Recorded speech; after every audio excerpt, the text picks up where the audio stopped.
No näinhän se alkaa syksy painamaan päälle ja lämmityskausikin on ihan kohta ovella. Tuossa jo nuohoojakin kävi putsaamassa kaikki hormit tulisijoista, että alkaa olla valmista sitten sitä vasten, että alkaa tulla kylmempiä öitä ja tietysti kylmempiä päiviäkin. Ja tässä nyt on ollutkin sen verran viileitä ja hiukan semmoista kosteita ajanjaksoa, että hiukan jo tehnyt mieli sytytellä tulia, niin ajattelin, että jos me vähän heräteltäisiin nyt näitä tulisijoja tai oikeastaan savupiippua ja sen hormeja enemmänkin, että katsotaan vähän, että miltä toi veto tuntuu ja aloitellaan ihan siitä, että vedetään vaikka tuolla kuuma ilma puhaltimella nyt tuonne nokiluukkuihin vähän aikaa, niin siitä lähtee sitten varmaan veto paremmin liikkeelle. Nythän siellä on piipun päässäkin se uusi sadehattu, niin tuossa kun oli taas aikamoiset sateet, niin ainakin pahimmilta vesimääriltä on nyt tuo hormi sitten säästetty. Että kyllähän siinä ilmankosteus ollut tässä todella suurta, että sekin tuonne piippuu ja hormistoon kertyy, mutta hiukan nyt paremmat lähtökohdat sitten tänä syksynä, kun on tosiaan se sadehattu päällä. Tämä on tää Högforsin puuhella ehkä näistä tämän pirti tulisijoista huonoin vetämään näin syksyä vasten, niin voi olla, että siihen nyt ei tehdä valkeata lainkaan. Siinä kohtaa sitten, kun leiviuuni on ollut käytössä, niin tämäkin kyllä sitten jo vetää oikein nätisti, mutta tällä lailla näin, kun lämmityskausi vasta starttailee, niin eritoten se on vähän huono alkuunsa vetämään, niin jätetään se nyt huomiotta, mutta keskitytään tuohon leiviuuniin ja sitten tuonne toisella puolella olevaan porinmattiin. Katsotaanpa tuosta nyt ihan ensi alkuun vähän puuta tuolta liiteristä.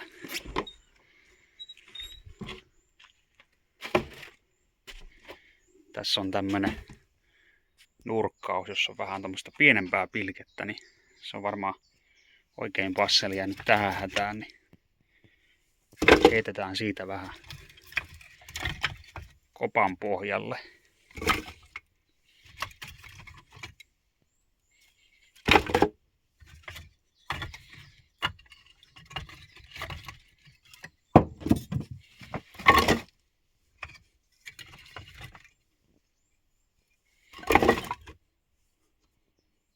Tässä on nyt tämä olohuoneen porinmatti ja tällehän tuli tehtyä silloin viime marraskuussa semmoinen pieni ehostusoperaatio ja siitä on se oma videojaksokin sitten ja siellähän oli kommenttikentässä muistaakseni muutamatkin kiinnostuneita siitä, että miten tämä maali sitten tässä kestää tai miten se on kestänyt ja yhden talvenhan tämä nyt oli käytössä jo ja siinä varmasti moni muistaa ne viime talven tammi-helmikuun pakkasjaksot, niin kovalla käytöllä oli kyllä tämä porinmatti ja maalina siinä oli tämmönen Uulan ovi- ja ikkunamaali. Ja tämä on niin kuin vanhan ajan lakkamaali tyypiltänsä ja käyttökohteessakin tuolla mainitaan, että esim. Aikaisemmin maalatut pönttöuunit, eli soveltus niin kuin tulisijojen maalaukseen. Toki porinmatti ehkä tulee hiukan kuumemmaksi pinnoistaan mitä vaikka pönttöuuni, mutta ei tämä nyt kumminkaan sillä lailla niihin lämpötiloihin nouse tämä pinta tässä, mitä vaikka kiukaassa tai kaminoissa, että ihan kohtalaisen hyvin mielestäni kestänyt tämä maali. Ja sitten kun tämä on nyt kumminkin väliaikaisratkaisu täällä olohuoneessa, että ei se niin väliä ole, jos ei se siinä ihan täydellisesti kestä, mutta koputellaan nyt toisaalta puuta vielä siitä, että tämä on myös sitten väliaikainen ratkaisu, että saisi tähän jonkun hiukan paremmin lämpöä varaavan muuratun tulisijan sitten aikaiseksi. No niin, avataanpa tuolta nyt peltiä sitten ja nuohousluukku auki ja pistetään kuuma ilmapuhalin posottamaan sinne vähäksi aikaa.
Täällähän alkaa jo tämä hormiyhdekin aika hyvin lämpiään, että eiköhän se sitä pikkuhiljaa ole valmis siihen, jos laitetaan pienet tulet sisälle.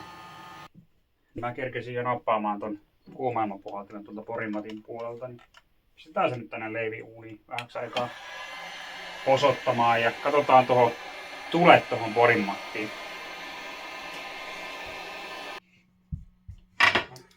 No niin.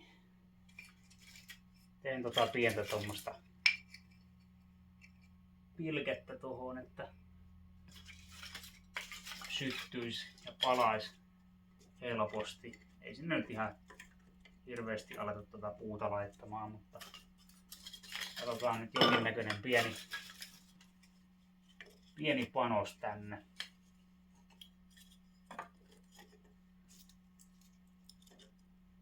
Katsotaan sille vähän tuommoista tuottakin väliin. Ja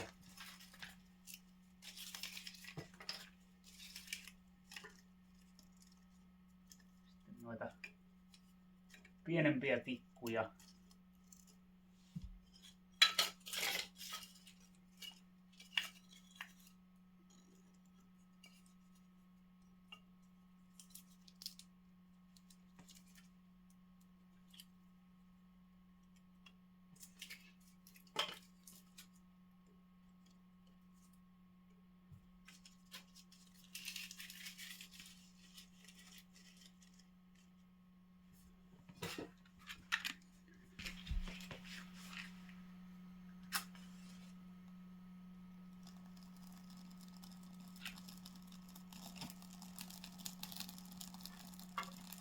Katsotaan kuinka tässä käy, että saadaanko savusukellusharjoitukset vai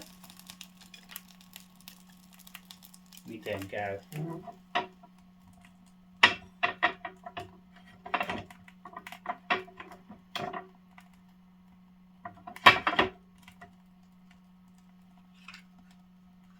Lykkäsin nyt tuon luukun kiinni ja avasin vähän täältä tätä tuhkaluukkua. Siellä ihan kyllä hyvin tuosta näkyy, että palaa kyllä, mutta tuossa kun luukku oli auki, niin se vähän sitä heti sytytyksen jälkeen koitti tupruttaa sisälle, että pidetään sitä nyt tuossa kiinni ja seuraillaan tilannetta.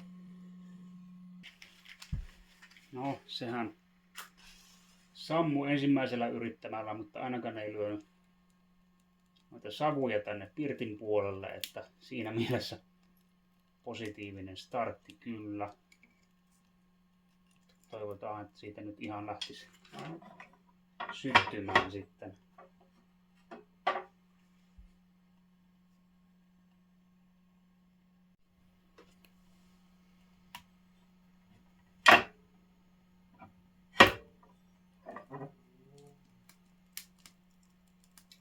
Joo, pidetään luukku vaan kiinni ihan niin kuin palamaan se tuntuu lähtevän nyt, mutta ei anneta sen tulla tänne mistään hinnasta.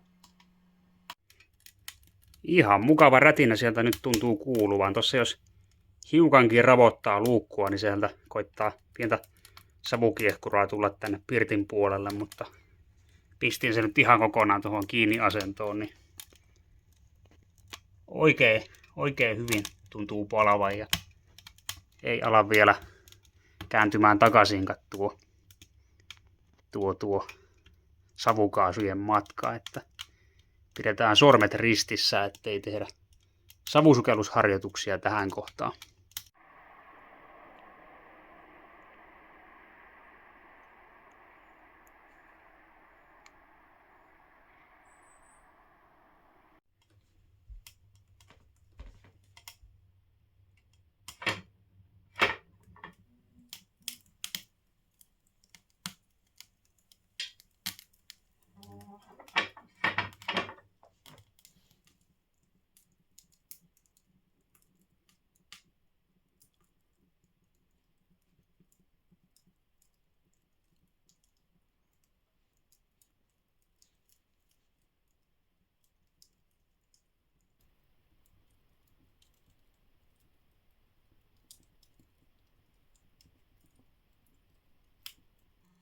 No niin, oikein mukavasti palo nämä ensimmäiset pienet lämmittelypanokset. Sitten voitaisiin kurkata leiviuunia.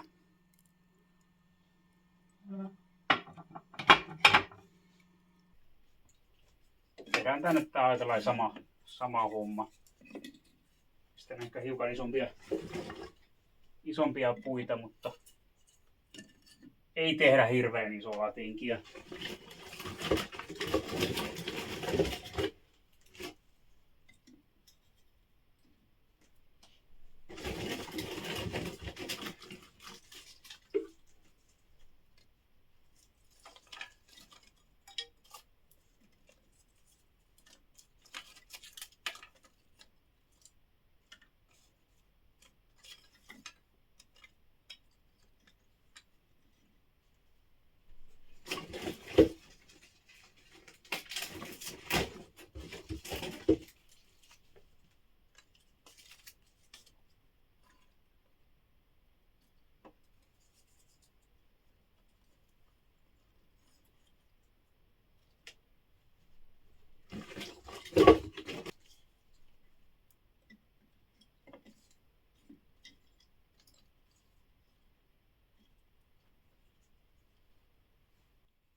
Semmonen latinki siellä on ja koitetaanpa se tosta nyt saada syttymään. Pistetään luukkua vähän kiinni.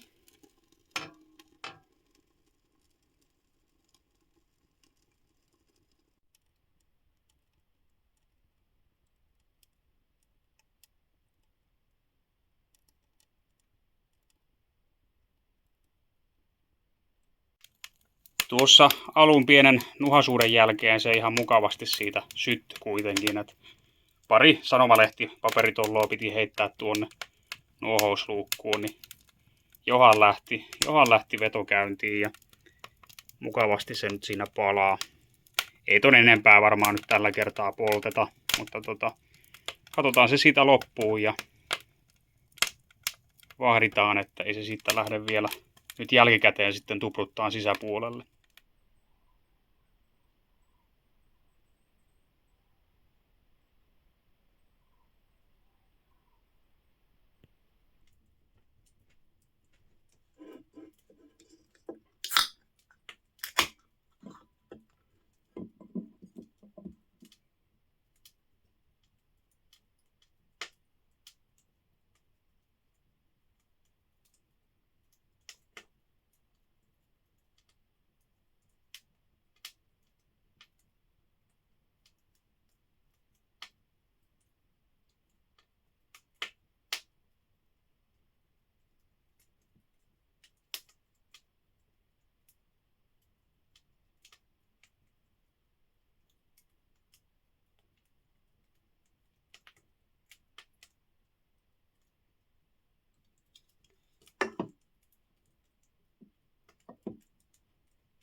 Ei tässä oikein malttasi edes odottaa sitä, että pääsee taas tällä leiviuunilla paisteleen pitsoja ja leipiä ja valmistamaan muitakin ruokia. Sitten jouluna täytyy taas tehdä riisipuuro tällä ja sitten tuolla on pakkasessa odottamassa semmonen kaverilta saatu peuranpala, että jos kaveri tätä videoa on eksynyt katsomaan, niin suuri kiitos taas siitä peuranlihasta, että tuossa sitten syksyn mittaan niin varmasti tulee kyllä se liha sitten kypsennettyä tässä leiviuunissa kanssa. Tää puuellan tulipesähän tässä jo kaipailisi pientä huoltoakin, että siellä vähän murentunut paloja irti. En tiedä, näkyykö se tässä nyt hirveän hyvin. Tuolla ainakin tuo kohta, niin siitä on pieni pala lähtenyt irti. Ja sitten tuossa, kun lähtee tuonne keittolevyjen alle, niin siinä on semmoinen paikka, että hiukan massaa kaipailisi. Ei tämä nyt mahdottoman huonossa kunnossa ole. Mutta kuitenkin tässä lähitulevaisuudessa voisi tätä hiukan fiksailla, mutta ei nyt tehdä tulia siihen vielä tässä kohtaa kumminkaan. No täällä nytkin tuommoinen 22 astetta melkein sisällä, että eipä tässä nyt mitään hätää ole ja ei kumminkaan eletä minkään perkolaattorin sisällä. Ja kyllähän tässä tosiaan aika lämmin jakso taas tulikin vielä. Nyt syyskuun 4. päivä ja ihan hellepäivä. Hellepäivä tänään hyvin pitkälti ja huomenna vissiin vielä lämpimämpää, että ei tuon lämmittämisen kanssa mitään turhaa kiirettä tarvi nyt toistaiseksi pitää. Että hyvä, että tuli nyt vähän hormia lämmiteltyä ja tarkastettua, että mitenkä tulisijat pelittää, mutta ei oteta nyt vielä stressiä tuosta kylmistä ajoista ja talvesta. Mutta joo, eiköhän me jatketa näissä tunnelmissa sitten syksyä kohti.